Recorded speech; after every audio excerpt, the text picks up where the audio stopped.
Pertandingan kedua babak ketiga kualifikasi Piala Dunia telah selesai digelar, di mana Indonesia kembali mendapatkan 1 poin usai menahan imbang Australia. Di tempat lain, Arab Saudi mampu mempermalukan tuan rumah China dengan skor 2-1. Sementara Jepang yang merupakan unggulan pertama kembali tampil bagus dengan melumat Bahrain dengan skor 5-0. Namun pada pertandingan inilah banyak momen kontroversi terjadi. Momen yang bisa saja dialami oleh timnas Indonesia. Lantas, momen seperti apa yang dimaksud? Berikut ini adalah jawabannya.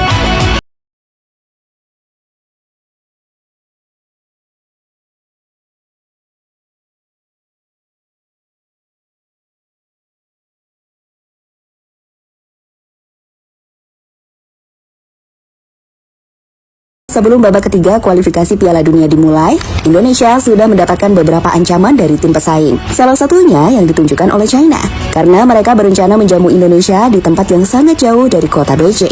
Selain itu, stadion yang akan digunakan Indonesia juga memiliki suhu yang sangat dingin. Hal inilah yang bisa membuat para pemain tidak nyaman saat mengembangkan permainan di lapangan.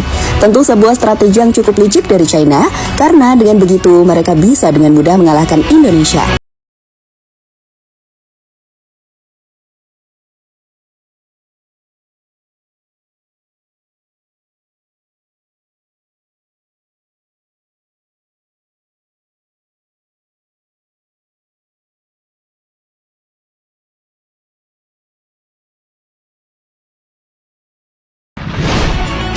Namun selain China, ternyata ada negara lain yang sama-sama melakukan cara licik.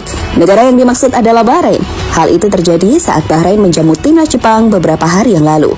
Waktu itu para pemain Jepang mendapatkan gangguan dari fans Bahrain. Gangguan itu berupa sinar laser yang diarahkan tepat ke pemain. Harapannya dengan gangguan seperti itu,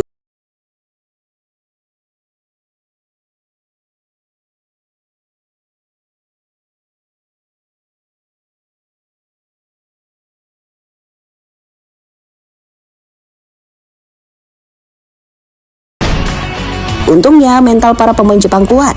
Mereka sama sekali tidak terganggu dengan apa yang dilakukan oleh fans Bahrain. Buktinya dalam pertandingan tersebut, tim Samurai Biru berhasil menang dengan skor telak 5-0. Kemenangan yang semakin mengokohkan Jepang di peringkat pertama klasemen sementara. Kini Wataru Endo dan kawan-kawan diprediksi menjadi tim pertama yang akan lolos langsung ke Piala Dunia.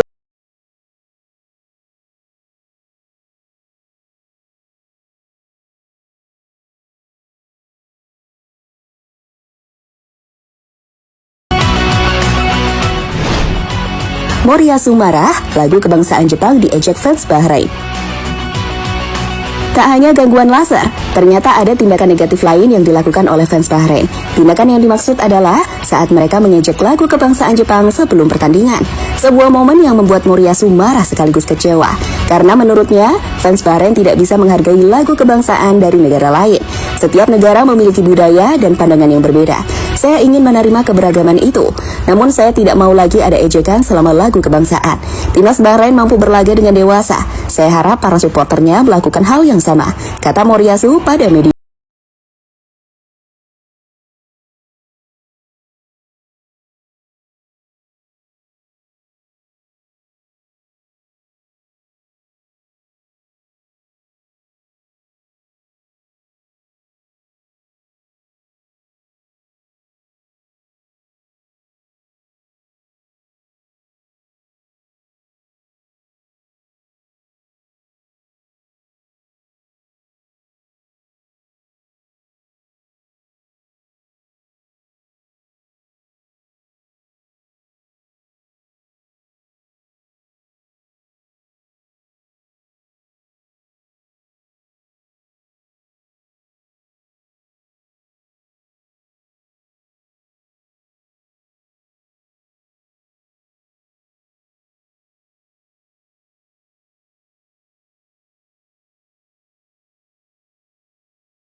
para pesaing Indonesia, kita jadi teringat statement Erick Thohir beberapa waktu lalu, di mana ketua PSSI tersebut berjanji akan melakukan balasan jika Indonesia diperlakukan kurang baik saat bermain away.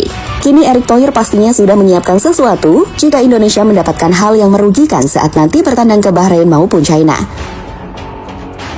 Nanti ya kita hadapi. Kita hadapi, pemain jangan cedera ya, dan saya rasa pertandingan berat lawan Saudi itu kita ke sana, lalu kita tuan rumah dengan Australia di sini. Ya kalau kita bisa mencuri poin di 2 game ini luar biasa. Dan habis itu kita berat lagi, harus terbang ke Bahrain, itu hampir 17 jam. Lalu ke China, tiba-tiba kita ditaruh di kota yang 6,5 jam dari Beijing, ya itu Qingdong, yang di bulan Oktober katanya dingin. Ya, jadi semua negara ingin mempersulit tim tamunya.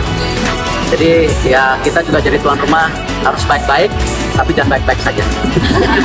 Kalau kita dikerjain di luar negeri ya. Lebih lanjut, setiap tim pastinya akan melakukan cara apapun demi bisa meraih kemenangan. Karena jika menang, bisa membuat tim tersebut berpeluang besar lolos ke putaran final Piala Dunia tahun 2026. Namun cara yang digunakan tidak harus dengan cara yang curang, karena sejatinya cara seperti itu sama saja tidak menghargai lawan yang akan dihadapi. Kini menarik dinantikan ujian yang bakal dijalani oleh Indonesia di bulan depan, di mana mereka akan bermain tandang masing-masing melawan Bahrain dan China. Dua tim yang saat ini sudah memiliki rencana buruk demi bisa meraih kemenangan. Sebagai fans Garuda, mari doakan saja semoga pasukan Sintayong bisa meraih hasil maksimal di 2 pertandingan tersebut. Jadi itulah peringatan Jepang kepada Indonesia sebelum bertandang ke markas Arab Saudi di lanjutan babak ketiga kualifikasi Piala Dunia.